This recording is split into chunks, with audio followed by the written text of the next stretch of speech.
And Pam Rubinoff, you're up first, so just let me know when you're ready.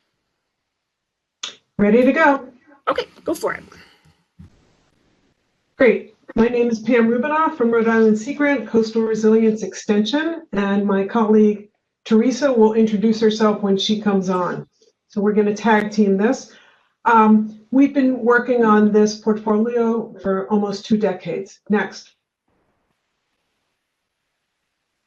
Many of these look familiar to you in terms of our role. Some of the distinctions, though, are that Rhode Island Sea Grant Extension Program is mostly funded by soft funding. So this gives us a great opportunity to build partnerships and collaboration with many others.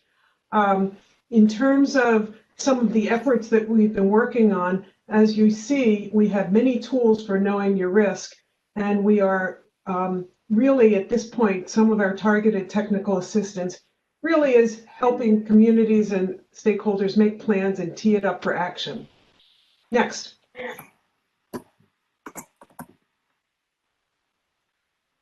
Our risks are similar to many of you in the Northeast. Hurricanes, which had storm surges of over 10 feet up to 18 in Providence. Superstorm Sandy was more like a nor'easter for us, and then high tides, which we all are seeing at a more frequent pace. Next.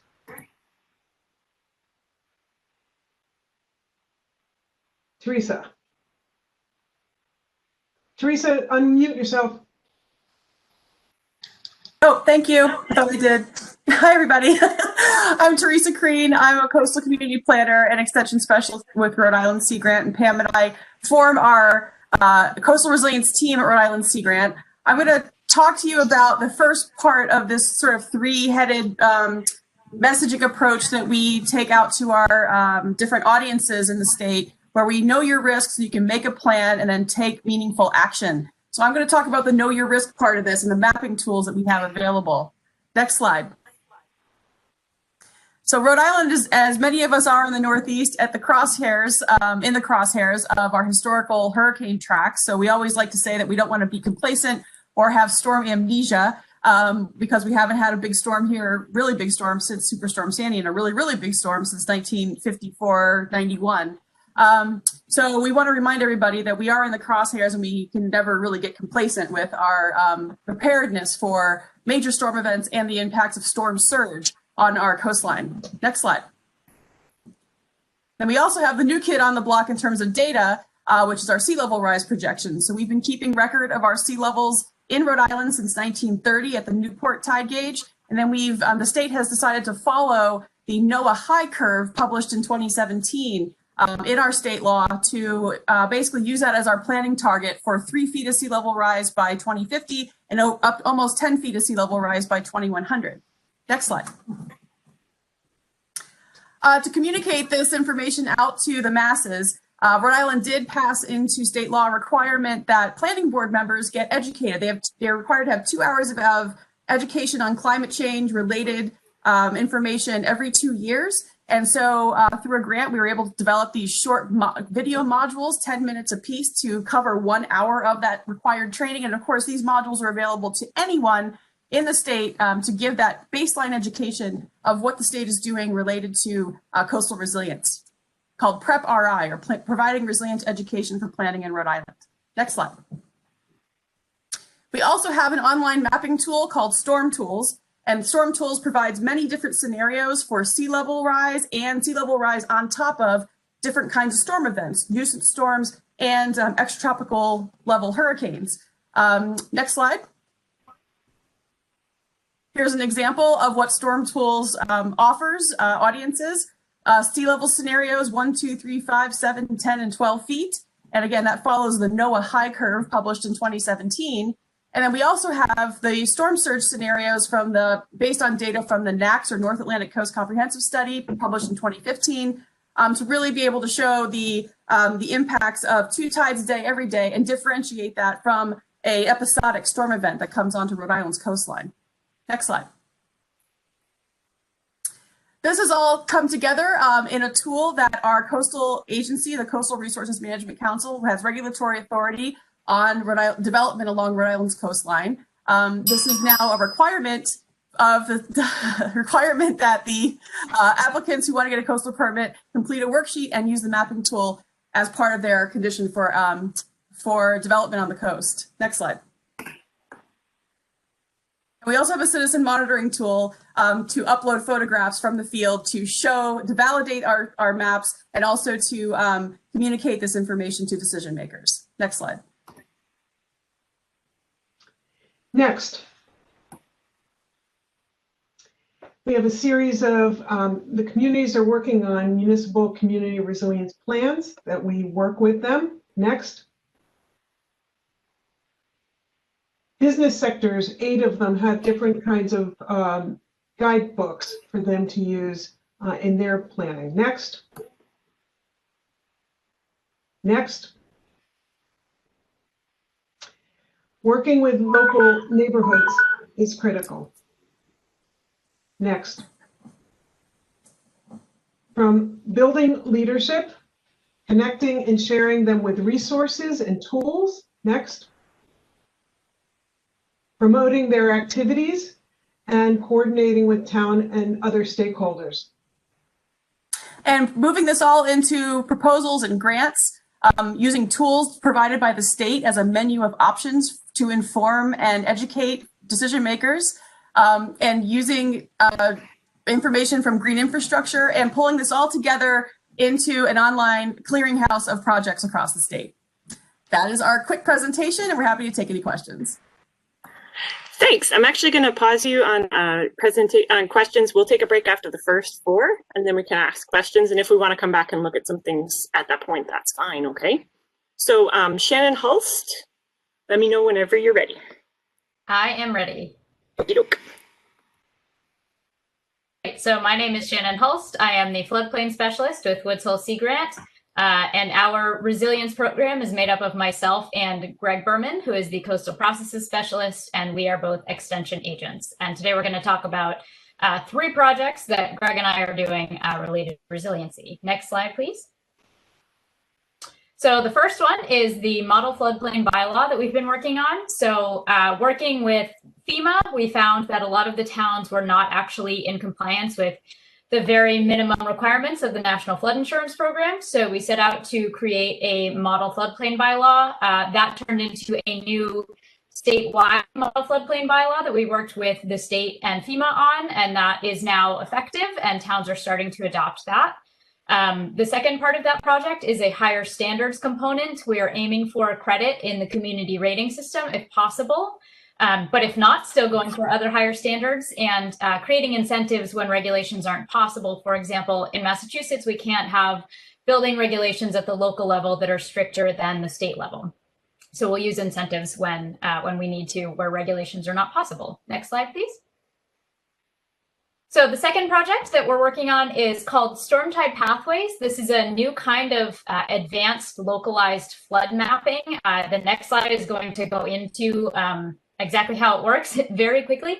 But so basically this is this new kind of flood mapping. Rather than showing the total extent of flooding, it shows how floodwaters move through our community in 6-inch increments and where the constriction points are. So basically the lowest elevation and path of least resistance is for water to flow.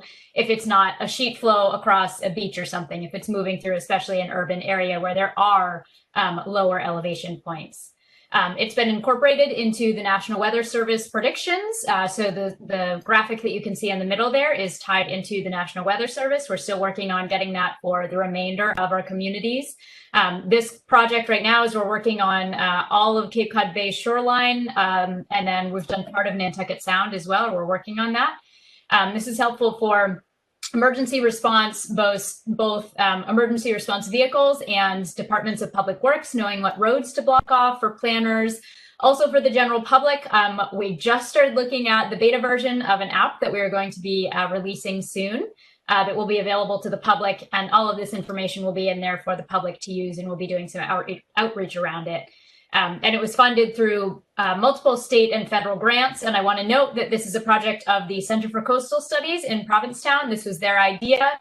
I got involved to manage the project as the county floodplain manager to get the word out there to our communities and to also enable the flowing of public dollars into this project, because I do find a lot of value in it. So in the next slide, we'll walk through it quickly. So Carolyn, if you just kind of want to advance multiple times, we'll see the water level moving up. This is in Provincetown, Massachusetts. So you'll see this is storm surge coming up. And then soon we'll hit a point where, there we go, where there is a storm tide pathway. So if you keep advancing, we'll see this is an elevation profile. The A matches, and then next advance again, and the B matches. So you get the idea of what the elevation is. So then if we keep advancing, so this is storm surge coming up. And once we hit this certain elevation point, you can see where it is. That whole area floods if that level is exceeded. If you advance again, yep. If that storm tide pathway is reached, then the floodwaters go into that whole area behind that storm tide pathway. So this is a really good example, and this was validated in 2018 when we had a big winter storm that set new flooding records. This particular pathway was validated, and we can see how the water at this one point floods all the area behind it. So that's a really quick demonstration of storm tide pathways. If we move to the next slide, we will talk very briefly about our final project called CoastSnap.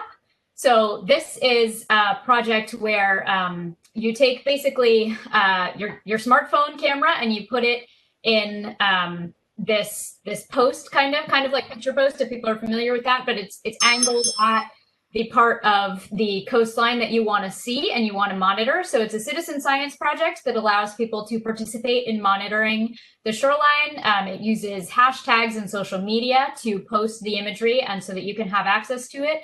It started in Australia. We have 2 current sites going on the Cape and on Martha's Vineyard, although that one is not up and running yet due to COVID complications, but it will be soon. And it's being expanded with the Northeast Regional Sea Grant Project that I expect Pam or other folks from New York or Rhode Island will be talking about. And with that, I will conclude. Thank you. Great, thanks, Shannon. So next, Kathleen, you're going to be up in just a second. And let me know when you're ready to go. I am ready. Okay, and Kathleen, are you tag teaming with Pam? Yes, I am. Okay, so Pam, you ready to go too? Yes. Okay, go ahead. All right, so today I'm going to talk about a new regional project that we've been calling Coastal Commons. It stands for Coastal Community Monitoring of Shorelines. Next slide, please. So this is a project that was funded through the fiscal year 2020 Supportive Network Visioning Plan implementation grants. Our proposal title was Engaging Citizens to Monitor and Document Shoreline Flooding and Erosion in the Northeast. And the project is being spearheaded by New York Sea Grant, Rhode Island, and Woods Hole Sea Grants. And it's also been supported by the other Northeast programs. Next slide, please. So we have 2 main project goals to, 1, increase the capacity of Sea Grant programs within the Northeast region to both mentor and learn from each other by sharing best practices, and also to increase Sea Grant's capacity as a leader in the field of citizen science and extension as applied to monitoring, flooding, and changing shorelines.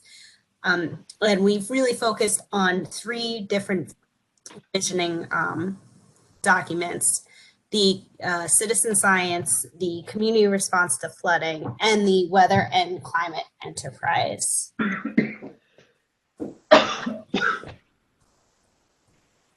And next slide. Yeah. So the project has 3 components to it. The first objective is what we've been calling sharing and learning. And that is what the objective that all of the Northeast programs are participating in. And objective 2 and 3 is exploring and documenting and piloting or expanding, which is just New York, Rhode Island, and Woods Hole that are participating in those parts.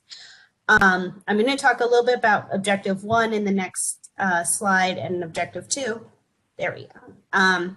So through this, we are trying to develop this learning network. We are and have developed a learning network that is goal is to facilitate peer-to-peer learning around best practices and transfer knowledge of lessons learned from citizen monitoring and outreach efforts related to shoreline flooding and erosion.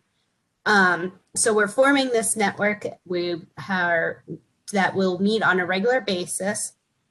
And we also are planning 4 virtual seminars, 2 each year. So it's a 2-year project. And we are planning to have a 1 in-person workshop, which was originally planned for the 2021 Northeast meeting, but we are going to hold off to try and wait until we can have an in-person. And you can go to the next slide. Pam's going to take it from here. Thank you, Kathleen. So the second objective really is to explore, document, and share different tools that are already being used.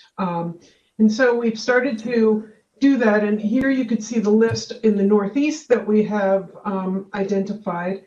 And just want to note that the MyCoast and the CoastSnap will be ones that we will definitely be piloting, continuing to pilot through this program in Objective 3 and expand those. And New York is still working on which ones they would like to do.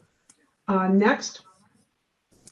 We've also looked at other places and very much acknowledged that there's a lot of different learning experience in other places. So we're going to be looking into several of those as well, so that we could really understand what are some of the best practices, what are some of the best tools to be using, so that we could then share that with the rest of the network.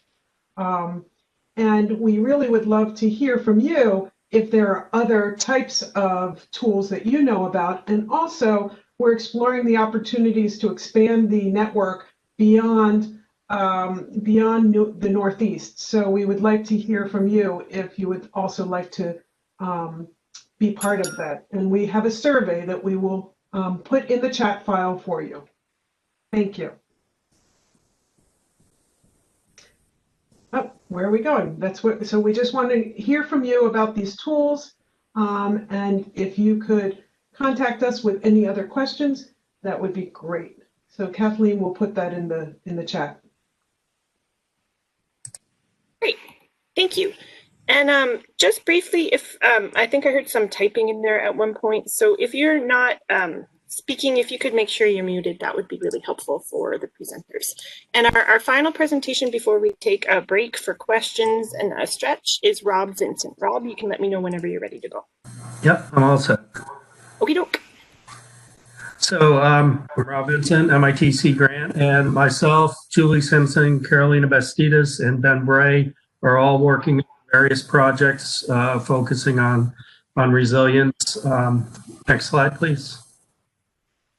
So the projects involve cranberry bog restoration in Massachusetts, coastal habitat restoration, salt marshes, eelgrass, shellfish, climate impact assessments and mitigation planning. We're involved with blue carbon and habitat ecosystem services, fish passage restoration, design and evaluation, looking at the resilience of the fisheries along the coast and the habitats that support them. They involve resource and economic impact evaluations and environmental literacy, workforce development programs, and we contribute to regional coastal planning and evaluation working groups to convey all of this information in support of the stakeholders. Next, please. So with the habitat restoration, we provide restoration design and adaptive management guidance for restoration projects. We provide evaluation of fish passage, resource use and availability, and ecosystem connectivity to assess the response of the ecosystem and in terms of sustainably supporting habitats, ecosystem functions, and ecosystem connectivity. We do pre and post monitoring of the habitat, focusing right now on carbon cycling to look at the effects of conversion of these Cranberry bogs to natural wetland systems, as well as coastal impacts, storm erosion on coastal habitats and exposure of underlying peat layers. And we're looking at how these habitats mitigate climate impacts, and looking at greenhouse gas emissions and carbon storage. We incorporate citizen science and education programs, reaching out to the community, as well as supporting graduate students for training, and then K-12 education programs for students and teachers. Okay, next, please. So as I said, we contribute to some working groups. So Salt Marsh Working Group's Habitat and Evaluation Planning Group in Massachusetts, and then the EPA Northeast Salt Marsh Blue Carbon Model Working Group is one I'm involved with. Julie Simpson focuses her work on eelgrass habitat and carbon storage, evaluating climate offset function of eelgrass habitat in terms of carbon storage and coastal storm buffering, as well as habitat for marine organisms. And her information contributes for the carbon cycling portion to the EPA Northeast Eelgrass Blue Carbon Model Working Group. And then Julie also works with the Mass-Bay's program. They're developing an ecosystem evaluation scorecard, and that's used to evaluate ecosystem services and functions and their priority embayments that will inform future planning for resilience. Next one, please. And then Carolina Estidas focuses on ocean acidification and the impacts to coastal resources, primarily shellfish. One program was she's involved with the Shell Day, it's citizen science program, looking at doing rapid assessment surveys and water quality monitoring, and looking at characterizing coastwide acidification indicators. And it's the information will help increase our understanding of sustainability of blue economy in Massachusetts and along the coast. Her work involves citizen science programs, webinars, trainings, rapid assessment surveys, and education programs. Caroline is also working on discs and materials design research, looking at artificial settlement materials and structures and the effects on biofouling communities that can inform living shoreline projects in the future, as well as an OA buffering project using shell as looking at the buffering capacity of shell and restoration projects. Next slide, please. And then Ben Bray has developed SEAGLASS, which is data visualization and monitoring and analysis system, and it's mobile friendly, it's web-based, and I guess next slide, please. And it's the purpose is to improve workflows for data retrieval and analysis, increase the access and use of online evaluation tools and data by stakeholders, and then streamline data communication and interaction with partners. And I guess I'll stop. That's it. Almost got it.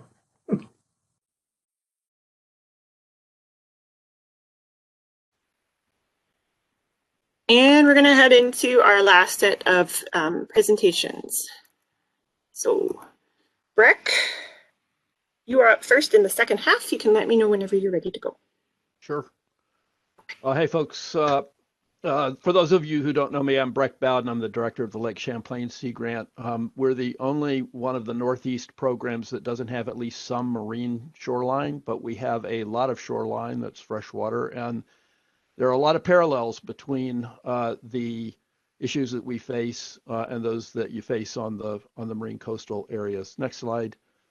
A real wake-up call for us was the tropical storm Irene, which came through in 2011, and related to that, earlier work or some recent work at the time that was showing just how important stream bank erosion was as a source of phosphorus. For us, it's phosphorus, not nitrogen, as it is typically in the marine coastal areas. That is a precursor to harmful algal blooms. And we had available to us data from Vermont Department of Environmental Conservation who had been over years doing state-of-the-art stream geomorphic assessments, had developed an extensive database. And so in this project, one of our supported projects, Kristen Underwood and her team, identified a set of 15 parameters that explained a series of 6 different potential erosion regimes, and developed a quantitative tool to help communities assess the potential for sediment erosion and deposition in stream reaches within their communities. And we've engaged in a lot of outreach about that tool to community, state, and federal officials. Next slide. As another example, we have developed a watershed scorecards approach and a social marketing approach to help communities identify desirable behaviors for changes and then market ways to implement those changes to protect shoreline areas from flooding. So we prepared maps that allowed each town to be able to look at who was upstream of them that might be affecting them and who were they upstream of that they might affect in flooding instances.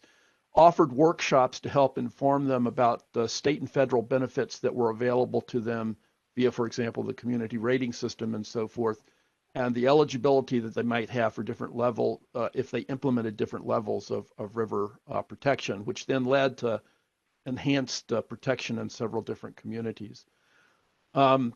Next slide. We've been deeply involved with an international study. Lake Champlain lies at the border with Canada. It's partly in New York, partly in Vermont, partly in Canada. There have been long-standing tensions between Canada and Vermont, in particular regarding who's responsible for flood damages that are occurring. Is it U.S. land management practices or Canadian riparian management practices? Lake Champlain Sea Grant staff have served on the public advisory group for this IJC study, International Joint Commission study, producing fact sheets that have debunked some persistent myths about flooding in the area, and producing study summaries that explain decision support tools that are available to people, some of which developed by Lake Champlain Sea Grant, and strengths and weaknesses of alternative best management approaches. Next slide. We have several different initiatives that are focused on various aspects of natural assets management. I'll mention a couple here. One is a fairly new watershed forestry partnership, several different NGOs, UVM Extension, Lake Champlain Sea Grant, NRCS, and its purpose is to coordinate research and outreach that supports riparian forest restoration and management practices in the area. We're also a partner with the Vermont Department of Environmental Conservation in a green infrastructure collaborative that we created a few years ago, which brings together operations and maintenance information useful to state and local officials. And finally, last slide, we have several different outreach programs to home and land owners about how they can deal with personal stormwater management in a program of outreach to real estate agents who are one of the few points of contact to homeowners who are buying shoreline property on the values and approaches to shoreline protection. We've offered workshops to real estate agents. They can actually get professional credit for this, about requirements, restrictions, best management practices, values associated with shoreline management. And 2 programs oriented to homeowners about what they can do Lake Education and Action Program and Project Blue, which give homeowners information about what they can do to manage stormwater on their local properties. Thanks. Thanks, Breck. Juliana, you can let me know when you're ready to go. Okay, I'm all set. Thank you. Hey. Hi, this is Juliana Barrett. I'm with Connecticut Sea Grant, and I'm going to highlight several areas in which our program has been supporting or conducting resilience-related work. So next slide. So I wanted to highlight some of the research related to resilience that we funded through Connecticut Sea Grant and also through the Northeast Sea Grant Consortium. Some of these research projects have focused some on species, some on systems, and some on social science related work. And we're going to continue to fund projects such as these. Next slide. ADAPT-CT is a partnership between Connecticut Sea Grant and the UConn Center for Land Use Education and Research, or UConn CLEAR. Bruce Hyde and I from CLEAR have been putting on workshops based on the topics that our stakeholders want more information about. So this has been everything from the use of technology by emergency first responders to living shorelines to road flooding. We just recently, in November, did an online workshop having to do with managed retreat. We'd canceled it twice and finally just decided to go forward with the online workshop. And we're really looking forward to building on that topic. Working with Reed Porter from the Marine Affairs Institute and Rhode Island Sea Grant Legal Program and Roger Williams School of Law, based on some of the things that came out of workshops that we held. He worked with students to develop a series of legal fact sheets that I actually can understand some of the legal aspects of these issues. And it's been really interesting to think about the legal issues that are associated with climate adaptation. And much of this builds on some earlier work that Sima Evan did from our Connecticut Sea Grant program in the UConn Law Center. After Irene and Sandy, they held a couple of workshops looking at legal issues and climate adaptation. So the next slide. A shout out to Pam Rubinoff and Jen West from the Narragansett Bay NER. We've been working on several video modules modeled after the Prep Rhode Island program. And these are developed, these are short videos, 10, 15 minutes, with an audience of the volunteer commission members, because what we've heard is that while oftentimes they are really interested and well-meaning, they're not up to date or have the most recent science that's available. And so this is an attempt to really get some basic information and highlight some of the most recent data that's available to them. So the next slide.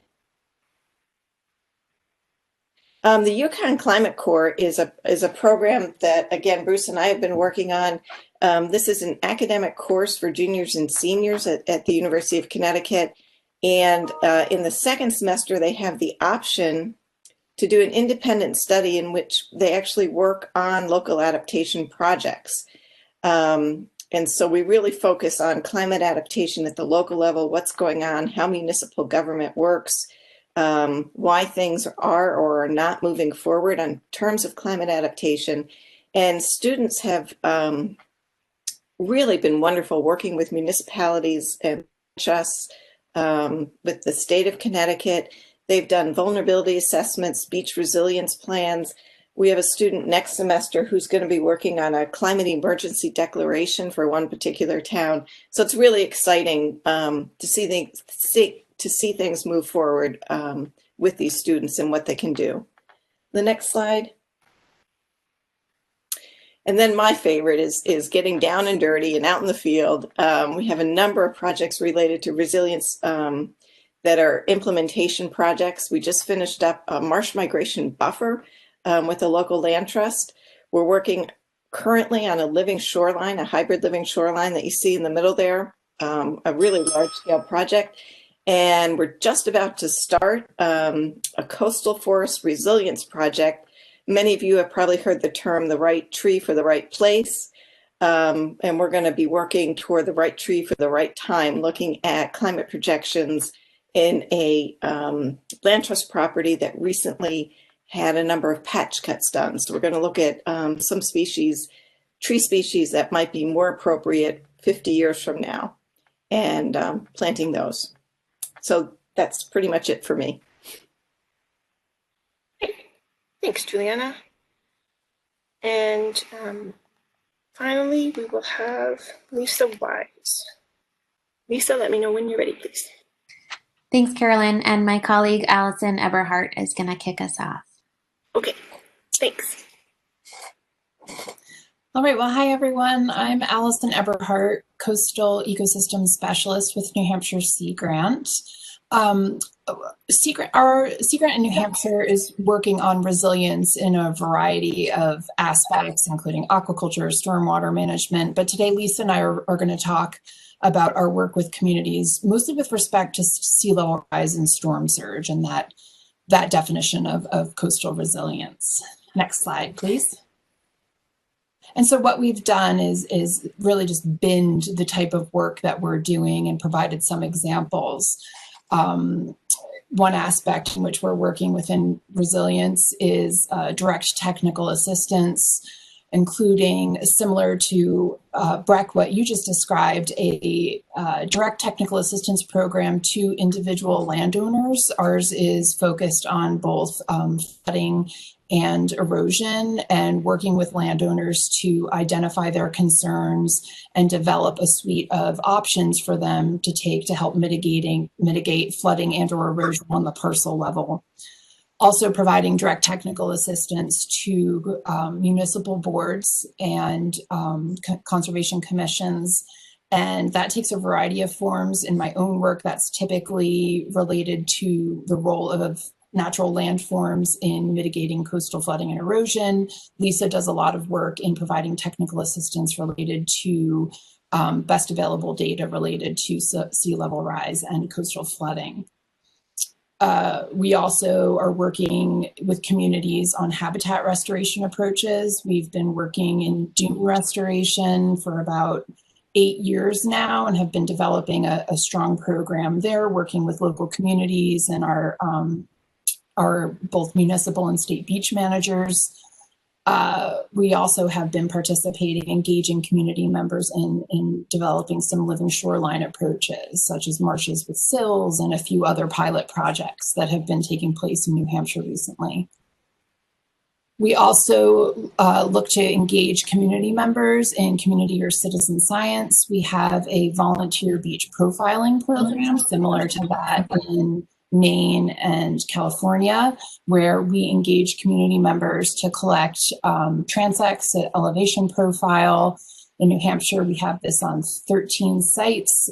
They go out every lunar tidal cycle and then pre and post storms. And so we're using those data, connecting it to beach managers, our dredge management task force to help make beach management decisions to increase the resilience of our beaches. We also had a pilot king tide flood mapping project. Lisa works on a project to engage local residents in collecting photos of king tides, and we wanted to see about getting people out to delineate the extent of flooding. So we recently completed a pilot project where we had community members out mapping the extent of the king tide on the ground. And then we're connecting with our academic partners at the University of New Hampshire in some engaged scholarship approaches. A recently funded project is working with an Innovation Scholars program of undergraduate and engineering students, connecting them to a town of Hampton, a town that is experiencing pretty severe and frequent sunny day flooding. And so they're developing some into a lending library for anyone, but we imagine municipal staff, volunteers, local community members can check out these sensors and collect data to help inform decision making. Next slide, please.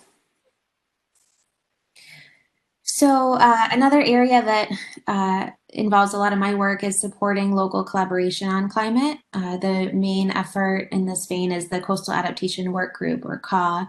And so Sea Grant co-chairs the outreach subcommittee of this group, helping to organize workshops, the King Tide contest that Alyson mentioned, an annual climate summit. And we partner with Maine Sea Grant to organize an annual networks exchange with the Maine Climate Adaptation Network. And I'll put some links in the chat so you can learn more about these efforts if that is of interest. Another effort, recently the New Hampshire Coastal Flood Risk Summary Guidance on how to incorporate sea level rise and other coastal impacts into decisions was released. We helped facilitate the public input process for that, and now we're working on an outreach and training plan to launch next year. And then finally, another program that I wanted to share was the Climate in the Classroom program, where we work with students and teachers to learn about climate, and then they then share with their families and community members to broaden engagement and awareness. So again, I'll share a link to that. Next slide, please. So just to summarize a few next steps that Alyson and I brainstormed, we are just starting to collaborate more with cooperative extension staff and other program areas, namely the Community and Economic Development team, who's working on community resilience from an economic and business perspective, especially in light of the pandemic. And then also our youth and family team, who's looking at resilience in terms of health and wellness. So starting to make more connections in those other areas to make sure that we're bringing a holistic perspective to resilience in our respective programming. We're trying to expand our resilience programming further inland. I mentioned we'll be conducting some more outreach and training next year on the guidance. And Alyson, if you want to wrap us up here. Sure, and just taking our technical assistance program from a parcel level to a neighborhood scale for a few reasons, both due to staff capacity, but also understanding that many of the approaches that will be utilized occur on a neighborhood or community scale. And then finally, looking to really institutionalize engaged scholarship as a big part of the academic work at UNH. Great, thanks. And Lisa, do you want to share the other information that you wanted to share real quick too? I can put up your slide here in a second. Sure, thanks. Okay, go ahead. So if you were on the Great Lakes session yesterday, then you've heard this spiel, but just wanted to briefly mention the Sea Grant Climate Network. Many of you are already plugged into that, but in case you hadn't heard about it or hadn't connected, this is an informal network of Sea Grant staff working on climate in some way, shape, or form. And the purpose of this network is to share our projects and lessons learned and identify opportunities to collaborate across the network. So right now the list includes over 140 people from 31 different Sea Grant programs. We have an email listserv where you can share resources or put out a question if you're looking for other, programming examples or, have questions about a funding source, for example. And then we organize quarterly Zoom meetings as well as collaborate with the National Sea Grant Office to host other webinars to share information and help build connections across programs. So if you aren't on the list and you want to be, or you want to talk more about the Climate Network, feel free to reach out to me, or Kate McClure from Maryland Sea Grant is on the call as well. Our emails are here, and we would be happy to add you. We've got our next quarterly call coming up in late January, early February. So looking forward to connecting.